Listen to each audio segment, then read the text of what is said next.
Alrighty, so I recognize a lot of people, but there's a couple guys I haven't met before. So for you guys, my name is Colby Cummings. I am the video guy at Revolution Church. That was great. So I have a pretty interesting story. Basically, I grew up in the church. I grew up going to youth camps just like this. I actually went to Revolution's youth camp with Alpha back in the day when I was your guys' age. So not to age Alpha or anything, but we go back some years. So John and I, we went to Sunnyside Foursquare back in the day. So that's kind of where we met. So life will take you on a crazy journey. So who has heard of the prodigal son story in the Bible? Raise your hands, prodigal son. Okay, a couple. So for those who haven't heard it, here's like the Reader's Digest. So this is from Luke 15:11 through 32.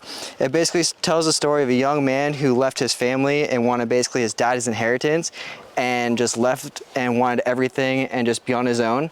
He ended up landing flat on his face, rock bottom, had nothing, came crawling back home, wanted to just be a servant, just wanted to come back. But his dad said, you know what, you're my family, you're my son, I'm gonna open you up with love, with a celebration, and you're not gonna be a servant. So it basically just shows that there is forgiveness, repentance, and God's unconditional love. So where my story kind of goes from on a high to a low and back to a high, basically I, in high school, wasn't like the coolest kid out there as much as I wanted to be. Which we all kind of have that, where you want to find identity and you want to be cool, you want to fit in with all your friends and your peers. I was that guy. I was the short, kind of bigger kid, didn't really fit in with everybody but tried. Ended up becoming a police cadet, thought I was like the coolest thing ever. Ended up getting in with the wrong crowd who I thought was cool. And so all we did was partied, did drugs, things that we're all not supposed to do. And at that time, I thought I was living the high life. This was fun, always hanging out with new people and going on cool adventures. So I got dropped out of cadets, basically landed flat on my back, had nothing, and was super depressed. I found longboarding. So anybody heard of longboarding? So I used to be a professional distance longboarder. So here comes that climb. I thought I was living the high life. This is what everything was telling me to do, like MTV told you to do. Be a professional athlete, travel the world, party with all these people.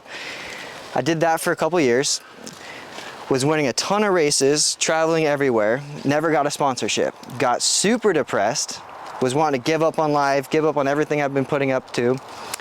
Got a phone call from a buddy who was basically the manager of all these races. He said, hey, you want to fly out to New York City and manage a track? So I'm thinking, okay, here's my ticket, I'm gonna make it.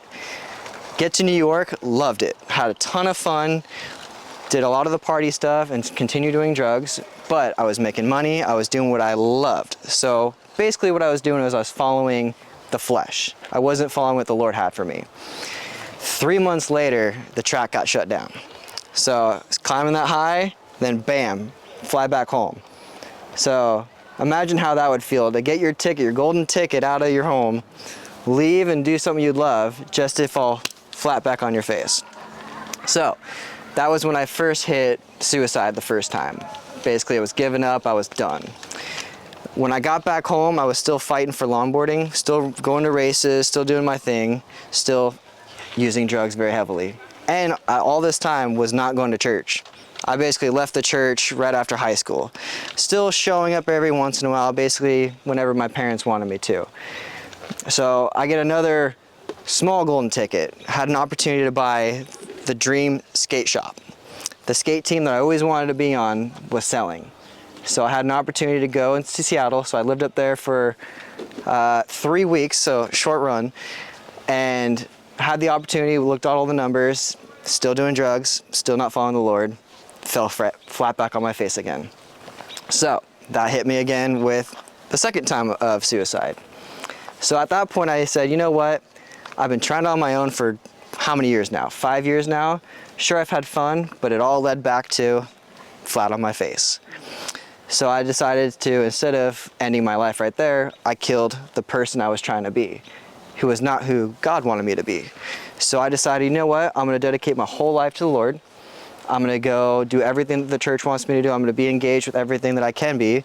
So, fun story, Alpha ended up calling me saying, hey, we need a new video guy. And I've been trying to be a video guy at a church from the get-go. And then that same week, my mom called and said, hey, we're trying out this new church, you should come. And I was like, well, that's kind of funny. What church you guys going to? And they said, Revolution. I said, wow, what a term of events. That's actually the church that I'm gonna start going to and video for. So how funny is it that we get grown up into the church, you follow what the world wants you to do and not what the Lord wants you to do, just to come right back to basically what you're supposed to be doing. So there's all these paths and choices you can do in life. And if you're trying to find identity through like your social media, your friends, basically what the TV shows are telling you what to do, sorry to pop that bubble, it's fake. It's all production. It's not gonna lead you to anything fun. Sure, you'll make some money, you'll have that instant fun and gratification, but the second that season's over, what are you left with? Because I definitely know how that feels to have a great season, and then by the time you're done, you're left with, what, a couple plastic trophies and a couple $100 in your bank account? Fun story though. After a couple years of Revolution and fully dedicating my life, landed on a really good job, got a really amazing wife over there. About 4 months ago, we had a beautiful baby. And these are all things that I said when I was longboarding I'm never gonna do. Never getting married, never having kids. I'm never gonna have a job. I just wanna skate, I wanna party. And now, after I dedicated my life to the Lord and found my identity in the path that He had for me, I'm able to do so much more stuff. Like even doing this, back when I was in those seats, you couldn't pay me to be up here. There are no gift cards that would get me up here.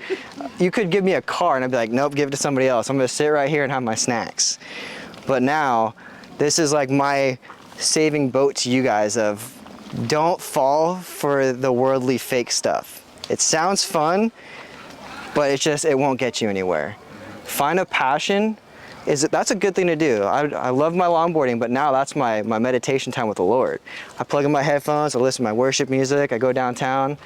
So I'm using it in a good way instead of doing it as my get out of life card and doing drugs. So find your identity in not the world, but in the Bible and Jesus. Because I promise you, after everything gets closed down and put back in the game, you'll be like satisfied with what you've done. So, if you guys have any questions or want to know more about it in depth, I'm here. Just don't fall for friends' temptations and the worldly temptations. All right, there's my testimony, guys. Oh yeah, Colby! Yeah! Thanks, guys.